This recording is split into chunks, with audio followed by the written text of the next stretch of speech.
السلام علیکم ورحمۃ اللہ تعالی وبرکاتہ۔ ناظرین کرام، امید ہے کہ آپ حضرات بخیر و عافیت کے ساتھ ہوں گے۔ آج میں حضور حافظ ملت علیہ الرحمہ کی ولادت، نام و نسب، بیعت و خلافت، جامعہ اشرفیہ کا قیام اور آپ کی وفات پر کچھ مختصر ذکر کرنے والا ہوں۔ ویڈیو میں بنے رہیں۔ ویڈیو اگر پسند آ جائے تو اپنے دوستوں میں ضرور شیئر کریں۔ ناظرین کرام، اس عالم رنگ و بو میں بے شمار افراد انسانی وجود پذیر ہوئے اور دیکھتے ہی دیکھتے پیوند خاک ہو گئے۔ کتنی ہستیاں صف ہستی پر نمودار ہوئی اور پردہ عدم میں روپوش ہو گئے۔ از آدم تا ایدم لا تعداد انسانوں نے جنم لیا اور اس دار فانی کو خیر آباد کہہ کر رخصت ہو گئے۔ روز مرہ آمد و رفت کا یہ سلسلہ جاری ہے اور تا قیام قیامت جاری رہے گا۔ لیکن کتنے موقر لوگوں کو اس دنیا نے یاد رکھا اور کتنے عظیم افراد کو تاریخ نے اپنے دامن میں محفوظ رکھا۔ ایسے نفوس قدسیہ اور جامع کمالات اشخاص کی تعداد ہر دور میں قلیل ہی رہی ہے، جنہوں نے گم گشتگان راہ منزل کی صحیح رہنمائی فرمائی، نور توحید سے تاریک قلوب کو مجلہ و مصفہ فرمایا، عشق رسول صلی اللہ تعالی علیہ وآلہ وسلم سے سرشار کیا اور سینوں میں محبت رسول صلی اللہ تعالی علیہ وآلہ وسلم کی جوت جگائی، عظمت رسول صلی اللہ تعالی علیہ وسلم سے آشنا کیا اور بے شمار اوصاف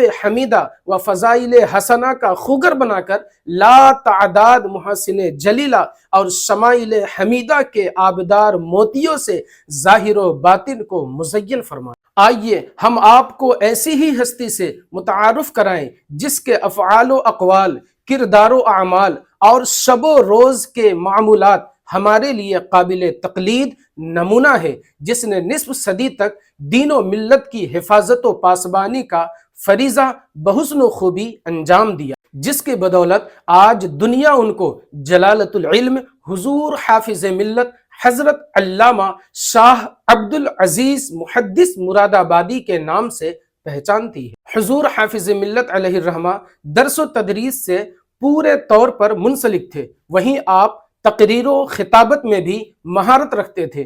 ان کی تقریر حکمت اور موعظت حسنہ سے بھرپور ہوا کرتی تھی، سننے والا ان کی تقریر سے ضرور متاثر ہوتا تھا۔ اس کی سب سے بڑی وجہ یہ تھی کہ آپ کی بات صرف زبان ہی سے نہیں بلکہ دل سے نکلتی تھی۔ آپ کی تقریر کی اثر انگیزی کا ایک واقعہ ملاحظہ فرمائے۔ سن 1973 میں رائے پور چھتیس گڑھ میں عید میلاد النبی صلی اللہ تعالی علیہ وسلم کے جلسے میں آپ تشریف لے گئے۔ جلسے میں پڑھے لکھے لوگوں کا خاصہ مجمع تھا، کئی غیر مسلم اسکالرز بھی تھے۔ آپ نے مذہب اسلام کی صداقت، قرآن مجید کی حقانیت اور قدیم و جدید علوم کے نفع و نقصان پر نہایت پرمغز خطاب فرمایا۔ تقریر کے بعد سارا مجمع آپ کی دست بوسی پر ٹوٹ پڑا۔ اس وقت کچھ غیر مسلم بھی کنارے کھڑے حضور حافظ ملت علیہ الرحمہ کا دیدار کر رہے تھے۔ ان میں شری واستو جی نام کے ایک شخص بھی تھے جو غالباً کسی کالج کے پروفیسر تھے۔ انہوں نے تنہائی میں جا کر کسی سے پوچھا کہ یہ جو آپ کے گرو جی ہیں، ہم ان سے ملنا چاہتے ہیں، یہ تو مجھے ودیا ساگر دکھائی دیتے، کیا ہم کو ان سے ملنے کے لیے وقت مل سکتا ہے؟ اس شخص نے حضرت سے ملنے کا وقت اور مکمل پتہ بتا دیا۔ شری واستو جی نے حضرت کے پاس پہنچ کر بہت سارے سوالات کیے، جن کو آپ نے نہایت سنجیدگی سے حل کر دیا۔ شری واستو جی اس سے بہت متاثر ہوئے اور فوراً آپ کے ہاتھ پر توبہ کر کے دولت ایمان سے مالا مال ہو گئے۔ ان کے ساتھی گنیش جی نے بھی اپنے گھر کے تمام افراد کے ساتھ اسلام قبول کر لیا۔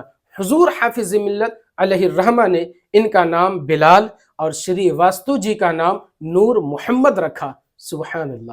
ناظرین کرام، یہ تو تھی آپ کی کرامتیں اور یہ آپ کی تھی تقریر کا اثر، لیکن آئیے جانتے ہیں کہ ان کی ولادت کب ہوئی۔ تو یاد رکھیں، ہندوستان کی ریاست اتر پردیش کے ایک مغربی ضلع مراد آباد کے قصبہ بھوجپور میں 1314 ہجری بمطابق 1894 عیسوی میں پیدا ہوئے۔ آپ کا نام و نسب کچھ اس طرح سے ہے۔ نام ہے عبد العزیز بن حافظ غلام نور بن ملا عبد الرحیم۔ آپ کا یہ نام آپ کے دادا ملا عبد الرحیم صاحب نے شیخ عبد العزیز محدث دہلوی کے نسبت سے رکھا اور فرمایا کہ میرا یہ بیٹا بڑا عالم دین بنے گا۔ بعیت و خلافت آپ کا اس طرح سے ہے، آپ کو شرف بعیت شبیہ غوث الاعظم حضرت شاہ سید علی حسین اشرفی جیلانی کے چوچوی سے حاصل ہے۔ انہوں نے مرید کر کے خلافت سے بھی نوازا، اور حضور حافظ ملت علیہ الرحمہ کو آپ کے استاذ محترم حضرت صدر الشریعہ مولانا امجد علی اعظمی صاحب سے بھی آپ کو خلافت و اجازت حاصل ہے۔ جامعہ اشرفیہ کا قیام اس طرح واقع ہوا، آپ نے صدر الشریعہ علامہ امجد علی صاحب بہار شریعت کے حکم پر تکمیل درسیات کے بعد اعظم گڑھ ضلع کے قصبہ مبارک پور تشریف لائے۔ اس وقت یہاں ایک مدرسہ مصباح العلوم کے نام سے قائم تھا۔ حضور حافظ ملت علیہ الرحمہ کی محنت کے باعث یہ مدرسہ ایک عظیم الشان پھلدار درخت کی حیثیت سے جامعہ اشرفیہ کے نام سے متعارف ہوا۔ یہی وجہ ہے کہ جامعہ اشرفیہ کے فاضلین آج بھی اس جامعہ کے پرانے نام کی طرف نسبت کرتے ہوئے دنیا بھر میں مصباحی معروف ہیں۔ آپ 84 برس کی عمر پا کر یکم جمادی الاخر سن 1396 ہجری مطابق 31 مئی سن 1976 عیسوی بروز دوشنبہ کے دن وفات پائی۔ ہر سال آپ کا عرس مبارک الجامعۃ الاشرفیہ مبارک پور میں بڑے دھوم دھام کے ساتھ منایا جاتا ہے، اور زائرین فیضان حضور حافظ ملت سے مالا مال ہوتے ہیں۔ الحمدللہ اس ناچیز کی بھی دیار حضور حافظ ملت میں حاضری ہو چکی ہے۔ جب میں منظر حق ٹانڈا میں زیر تعلیم تھا تو وہیں کے اساتذہ کرام کے ساتھ میں بھی بارگاہ حضور حافظ ملت میں آیا تھا۔ دعا کرتے ہیں کہ مولا کریم پھر سے حضور حافظ ملت علیہ الرحمہ کی بارگاہ میں حاضری دینے کی توفیق عطا فرمائے، اور ہم سب کو فیضان حضور حافظ ملت سے مالا مال فرمائے۔